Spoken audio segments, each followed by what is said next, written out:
Subscription کے button کو دبائیے اور ساتھ بیل آئیکن پر کلک کیجیے تاکہ آپ کو تمام ویڈیو فوراً مل سکیں۔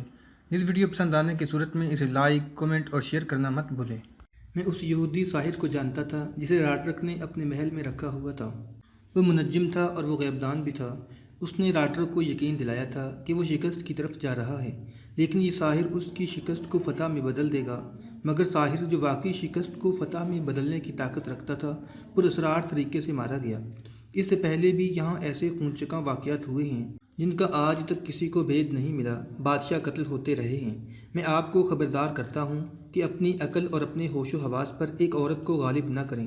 آپ نے جس عورت کو بیوی بنایا ہے وہ بہت حسین ہے۔ میں نے اسے صرف ایک بار دیکھا ہے۔ اس کی آنکھوں میں جادو کا اثر ہے۔ وہ جس کی طرف دیکھتی ہے وہ اس کا غلام ہو جاتا ہے، لیکن اس کی نشیلی آنکھوں میں خون اترا ہوا ہے۔ وہ راٹرک کی بیوی بنی تو وہ مارا گیا۔ باغیوں کے اتنے تجربہ کار اور دانشمند سردار اس سے متاثر ہو گئے اور سب مارے گئے۔ اب وہ آپ کی کیا تم ایجلونا کی بات کرتے ہو؟ عبدالعزیز نے پوچھا۔ ہاں، ساحر نے جواب دیا، میں ایجلونا کی بات کر رہا ہوں۔ عبدالعزیز نے کہکا لگایا۔ تم یہودی ہو؟ عبدالعزیز نے طنزیہ لہجے میں کہا۔ موت کو سامنے دیکھ کر بھی تم عیاری سے باز نہیں آئے۔ کیا تم زندہ نہیں رہنا چاہتے؟ یہی سوال میں آپ سے پوچھتا ہوں، ساحر نے پوچھا۔ کیا آپ زندہ نہیں رہنا چاہتے؟ میں جانتا ہوں آپ کا کیا جواب ہوگا۔ میں آپ کو بتا دیتا ہوں کہ آپ کا سر آپ کے کندھوں پر زیادہ دیر تک کھڑا نہیں رہے گا۔ ایجلونا زندہ رہے گی، اور میں یہ بھی بتا دیتا ہوں کہ اندلس مسلمانوں کا ہوگا، لیکن مسلمان بادشاہ ایک دوسرے کا خون بہاتے رہیں گے۔ اگر میرے اس سچ نے آپ کو صدمہ پہنچایا ہے تو مجھے قتل کر دیں۔ ہمارا مذہب یہودیوں کے جادو اور پیشگوئیوں کو نہیں مانتا، عبدالعزیز نے کہا۔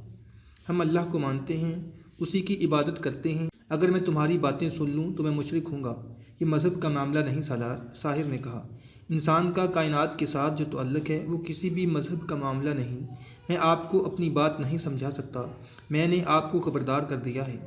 عبدالعزیز نے یہ سمجھ کر کہ یہودی ساحر اس کے ہاتھوں ایجلونا کو قتل کرانا چاہتا ہے یا یہ چاہتا ہے کہ وہ ایجلونا کو طلاق دے کر گھر سے نکال دے، حکم دیا کہ اس یہودی کو اور جاگیردار کو اور ان کے تمام ساتھیوں کو قتل کر دیا جائے۔ طارق بن زیاد کو تلویرہ میں موسیٰ بن نصیر کا پیغام ملا کہ طلیطہ پہنچو۔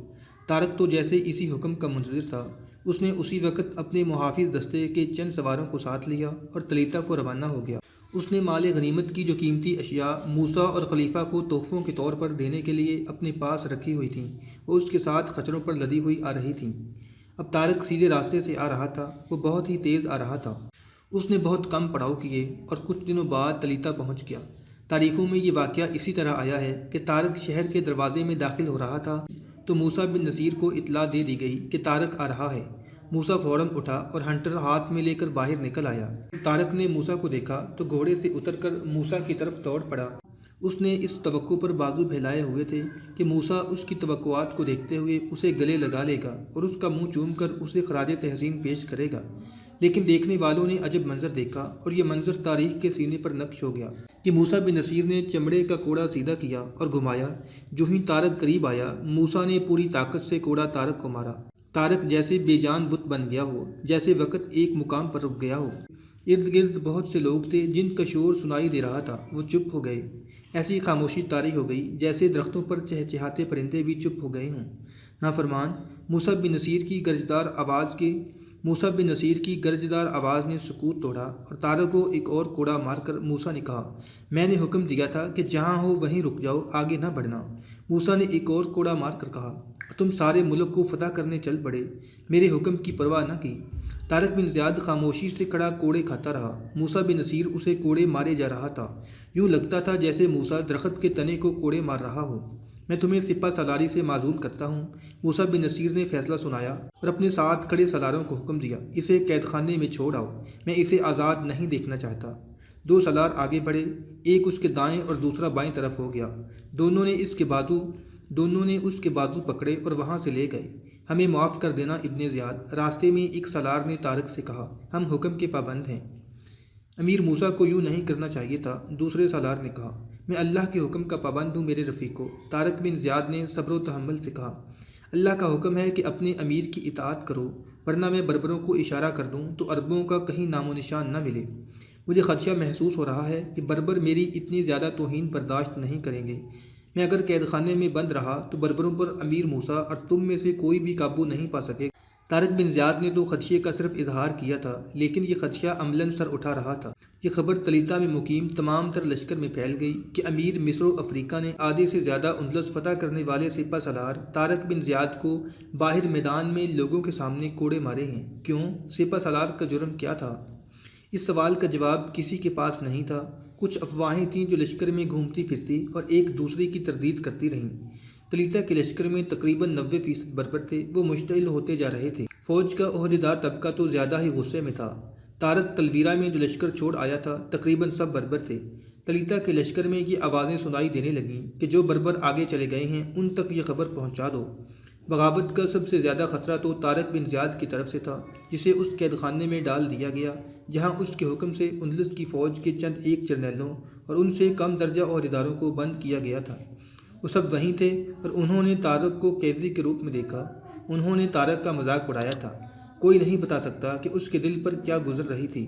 وہ خاموش تھا، نہ عملی طور پر اس نے کسی رد عمل کا اظہار کیا، نہ اس کے چہرے سے پتہ چلتا تھا کہ اس کا رد عمل کیا ہے اور کیا ہوگا۔ یہاں مورخوں میں اختلاف پایا جاتا ہے کہ طارق بن زیاد کو رہائی کس طرح ملی۔ معروف مورخوں سپرنگر، لینپول اور ڈوزی نے لکھا ہے کہ موسیٰ بن نصیر نے خلیفہ ولید بن عبد الملک کو اطلاع دینے کے لیے ایک قاصد کو دمشق بھیجا۔ خلیفہ نے حکم بھیجا کہ طارق کو سپہ سالاری پر بحال کر دیا جائے۔ 3 مورخوں نے لکھا ہے کہ طارق نے قید خانے کے اندر سے ہی ایسا خفیہ انتظام کر دیا کہ اس کے بہی خواہوں نے ایک آدمی کو دمشق روانہ کر دیا۔ اس آدمی کے سپرد یہ کام کیا گیا تھا کہ خلیفہ سے ملے اور اسے طارق بن زیاد کی فتوحات کی تفصیل سنائے، پھر اسے بتائے کہ موسیٰ بن نصیر نے طارق کو سر عام کوڑے مار کر نہ صرف معزول کیا ہے بلکہ اسے قید خانے میں پھینک دیا ہے۔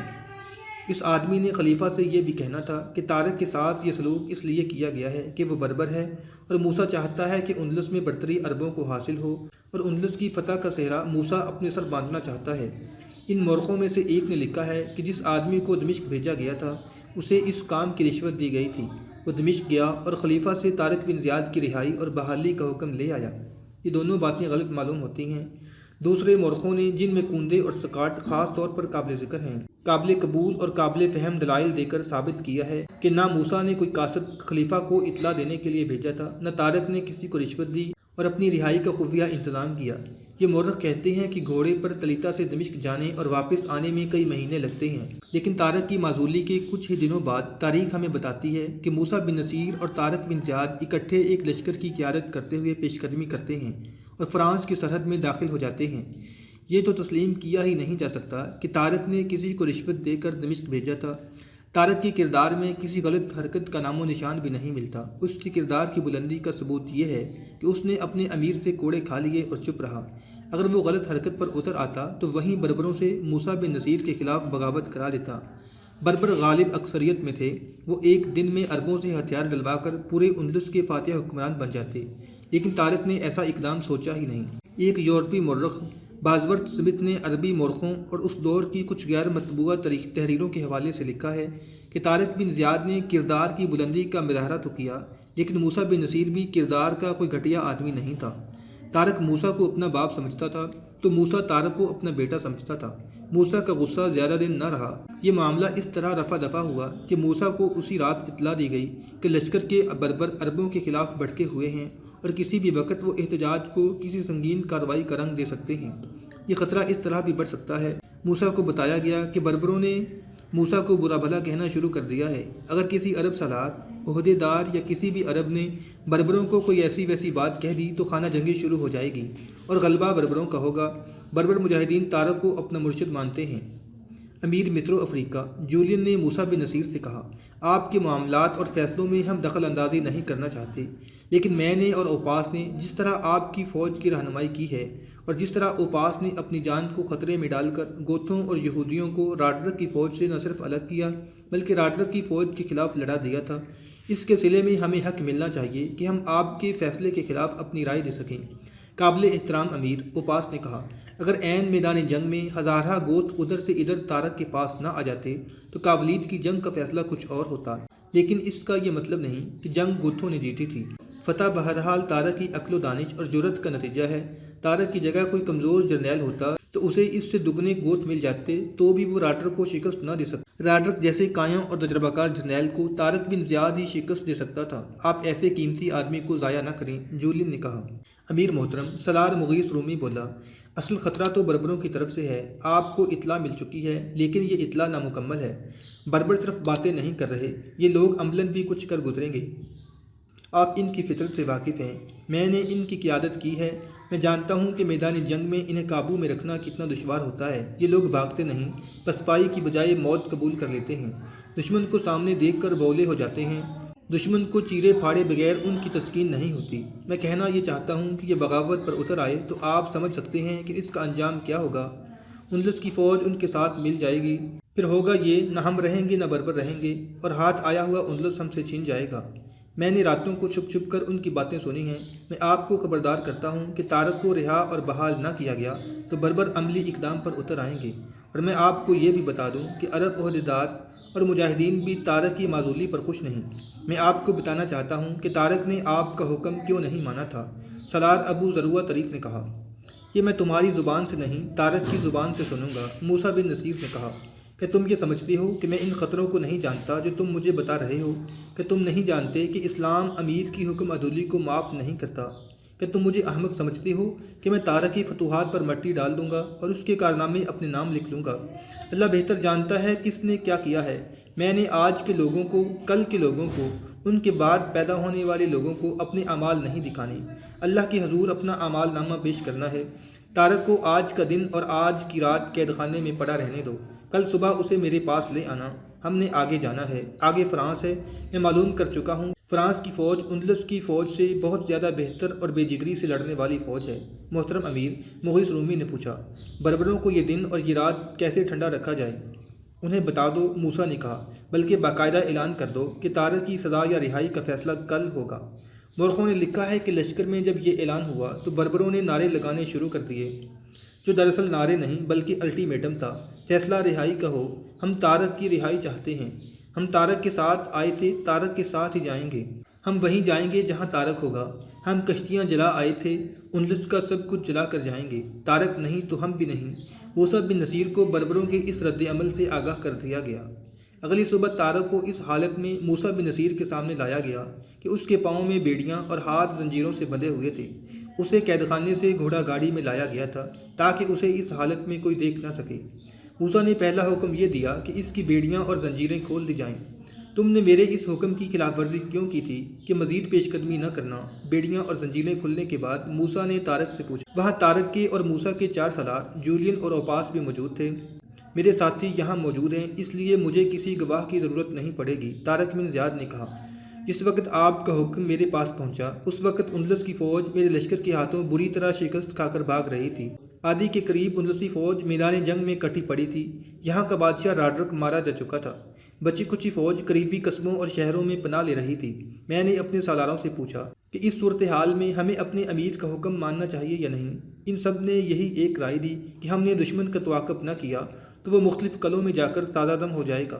یہ بھی ہو سکتا ہے کہ بھاگی ہوئی فوج کسی ایک جگہ اکٹھی ہو جاتی اور اسے ملک کے مختلف شہروں سے کمک مل جاتی۔ میرے اپنے لشکر کا بھی جانی نقصان ہو چکا تھا، آپ نے مجھے بہت تھوڑی کمک دی تھی۔ میں دشمن کو سستانے کا اور اسے کمک ملنے کا موقع نہیں دینا چاہتا تھا۔ میرے ان سب ساتھیوں نے یہی مشورہ دیا۔ جولین نے اسی پر زور دیا کہ رکنا ٹھیک نہیں بلکہ رکنا نقصان کا باعث ہو سکتا ہے۔ میں نے خود بھی پیش قدمی بہتر سمجھی اور اس سے میں نے جو فائدہ حاصل کیا میں آپ کے حضور اندلس کا دارالحکومت پیش کرتا ہوں۔ اگر آپ مجھے موقع دیتے تو میں یہ صورتحال پہلے ہی دیتا، لیکن آپ نے مجھے کوڑے مارنے زیادہ ضروری سمجھے۔ تم نے جو فائدہ حاصل کیا وہ میں نے دیکھ لیا ہے، موسیٰ نے کہا، اور میں تمہیں خراج تحسین پیش کرتا ہوں۔ تمہاری غلطی یہ ہے کہ تم نے مجھے اطلاع نہیں دی تھی کہ تم اس وجہ سے آگے بڑھ رہے ہو۔ اگر اطلاع دے دیتے تو میں تمہیں کمک بھیج دیتا، لیکن مجھے خود آنا پڑا۔ مجھے خطرہ نظر آ رہا تھا کہ جوش میں آ کر تم کہیں ایسے پھنس جاؤ گے کہ نکل ہی نہیں سکو گے۔ ابن نصیر، جولین نے موسیٰ سے کہا، ابن زیاد نے جو بیان دیا ہے وہ صداقت پر مبنی ہے۔ میں نے اسے کہا تھا کہ امیر افریقہ ناراض ہوئے تو میں انہیں منا لوں گا۔ صورتحال ایسی پیدا ہو گئی تھی کہ آپ کو اطلاع دینے کا ہم میں سے کسی کو بھی خیال نہیں آیا۔ ہم سب آپ سے معافی مانگتے ہیں، معاف کرنے والا اللہ ہے، موسیٰ نے کہا۔ میں نے اسے جو کوڑے مارے ہیں اس کا مطلب یہی ہے کہ میں نے اسے معاف کر دیا ہے۔ تم نہیں جانتے جولین، اسلام کے احکام بہت سخت ہیں۔ تم نے سنا ہوگا خالد رضی اللہ تعالیٰ عنہ بن ولید نے دنیا کی سب سے بڑی اور خوفناک جنگی طاقتوں کو ہمیشہ کے لیے ختم کر دیا تھا۔ اسلامی سلطنت کو جو وسعت اس نے دی ہے وہ کوئی اور نہیں دے سکا۔ لیکن معمولی سی بات پر امیر المومنین عمر رضی اللہ تعالیٰ عنہ نے اسے مسجد میں بٹھا کر برا بھلا کہا اور دوسری بار اسے معزول کر دیا تھا۔ اتنے بڑے اور اتنے باصلاحیت سپہ سالار کو بادشاہ بہت بڑی لغزشوں پر بھی معاف کر دیا کرتے ہیں، لیکن اسلام میں معاملہ کچھ اور ہے۔ ایسی ہی کچھ اور باتیں ہوئیں۔ طارق بن زیاد نے اپنی وکالت میں مزید کچھ نہ کہا۔ اس نے کچھ کہا بھی تو یہی تاثر دیا کہ وہ موسیٰ بن نصیر کو اپنا امیر ہی نہیں بلکہ اپنا باپ بھی سمجھتا ہے۔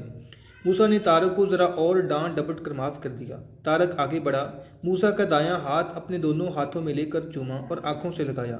ابن زیاد تاریخ نویسوں کے مطابق موسیٰ بن نصیر نے طارق سے کہا، ایک دن آئے گا تیری ہڈیاں قبر میں خاک ہو جائیں گی، شاید تیری قبر کا نشان بھی مٹ جائے گا، لیکن جب تک اندلس اس زمین پر موجود رہے گا تیرا نام زندہ رہے گا۔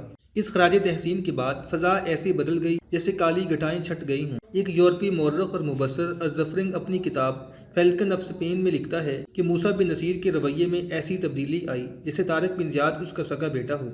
موسیٰ کسی بھی نیت سے اندلس میں آیا تھا، اب اس نے کچھ اور ہی رویہ اختیار کر لیا۔ وہ شاید اپنی ذات میں دو حصوں میں بٹ گیا تھا۔ اس نے محسوس کر لیا تھا کہ طارق بن زیاد کے بغیر وہ مزید فتوحات حاصل نہیں کر سکتا۔ موسیٰ بن نصیر بہرحال اس خراج تحسین کا حقدار ہے کہ اندلس کی فتح میں اس کا حصہ نمایاں ہے۔ جب اس نے اس عزم کا اظہار کیا کہ وہ فرانس کو بھی سلطنت اسلامیہ میں شامل کرے گا تو ایسے نظر آنے لگا جیسے موسیٰ شخصیت و کردار کے لحاظ سے بہت اونچا چلا گیا ہو۔ موسیٰ نے طارق کو معافی دینے کے ساتھ ہی اندلس کی غیر مفتوحہ علاقوں کی طرف پیش قدمی کا پلان بنانا شروع کر دیا۔ قابل احترام امیر طارق بن زیاد نے موسیٰ سے کہا، مجھے موقع دیں کہ آپ کی خدمت میں یہاں کے تحفے پیش کر سکوں۔ موسیٰ کی اجازت سے طارق نے تحفے منگوائے۔ وہ تلویرہ سے یہ تحفے ساتھ لے آیا تھا۔ تاریخ اندلس میں متعدد مورخوں کے حوالے سے لکھا ہے کہ اس قدر قیمتی اشیاء دیکھ کر موسیٰ بن نصیر کے چہرے پر اور آنکھوں میں حیرت و استجاب نظر آنے لگا۔ بیشتر اشیاء سونے کی بنی ہوئی تھیں اور ان میں بڑے ہی قیمتی چمکتے ہوئے رنگارنگ پتھر اور ہیرے جڑے ہوئے تھے۔ ایسی نادر اور نایاب اشیاء کسی شہنشاہ کے محل میں ہی ہو سکتی تھیں۔ طارق تحفے دکھاتے ہوئے کہتا جا رہا تھا، یہ آپ کے لیے ہے، یہ امیر المومنین کے لیے۔ آخر میں طارق نے وہ میز موسیٰ کے آگے رکھی جو تلیتا سے بھاگتے ہوئے راہبوں سے ملی تھی۔ یہ سونے کی بنی ہوئی تھی۔ اس کے ارد گرد اور پایوں میں اوپر سے نیچے تک ہیرے، نایاب موتی، نیلم، زمرد اور زبرجد جڑے ہوئے تھے۔ اس میز کے متعلق مجھے عجیب باتیں بتائی گئی ہیں، طارق نے کہا۔ ایک یہ کہ کسی زمانے میں ایک بادشاہ ٹیٹس نے یروشلم پر حملہ کیا تھا اور یہ میز وہاں کی سب سے بڑی عبادت گاہ سے ملی تھی۔ دوسری عجیب بات یہ ہے کہ یہ میز حضرت سلیمان علیہ السلام کی ملکیت ہے، اور تیسری عجیب بات راہبوں نے یہ بتائی ہے کہ جو بادشاہ اس میز کی ملکیت کا دعویٰ کرے گا اس کا زوال بھیانک ہوگا اور وہ ذلت و رسوائی میں بے بسی اور مجبوری کی موت مرے گا۔ اور میں اس میز میں ایک اور عجیب بات دیکھ رہا ہوں۔ موسیٰ بن نصیر نے میز کو چاروں طرف سے دیکھتے ہوئے کہا، اس کے 3 پائے ہیں، چوتھا پایا غائب ہے۔ اس کے پائے اتارے اور چڑھائے جا سکتے ہیں محترم امیر، طارق نے کہا۔ اتنی قدیم میز نہ جانے کتنے بادشاہوں کے پاس اور کتنے ملکوں میں رہی ہے، کسی نے ایک پایا اتار لیا ہوگا یا کہیں ضائع ہو گیا ہوگا۔ سب نے دیکھا کہ میز کا ایک پایا غائب تھا۔ دیکھنے والوں میں وہ سالار وغیرہ بھی موجود تھے جنہوں نے یہ میز پہلے بھی دیکھی تھی۔ جولین اور اوپاس نے بھی یہ میز دیکھی تھی۔ سب کو یاد تھا کہ اس کے چاروں پائے صحیح سلامت اس کے ساتھ تھے۔ اب وہ دیکھ رہے تھے کہ چوتھا پایا نہیں تھا، لیکن ان میں سے کسی ایک نے بھی یہ نہ کہا کہ یہ میز یہاں آئی تھی تو اس وقت اس کے چاروں پائے موجود تھے۔ تاریخ اس سلسلے میں خاموش ہے کہ سب کیوں خاموش رہے۔ ان کی خاموشی نے طارق کی تائید کر دی کہ میز کے 3 ہی پائے تھے۔ پروفیسر ڈوزی نے لکھا ہے کہ سب کی خاموشی کی ایک وجہ یہ بھی ہو سکتی ہے کہ اس میز کے متعلق کچھ مافوق العقل اور ڈرونی پراسرار باتیں راہبوں سے سنی گئی تھیں۔ وہ سمجھی ہوں گی کہ چوتھا پایا خود ہی غائب ہو گیا ہے۔ بہرحال کوئی حتمی رائے نہیں دی جا سکتی۔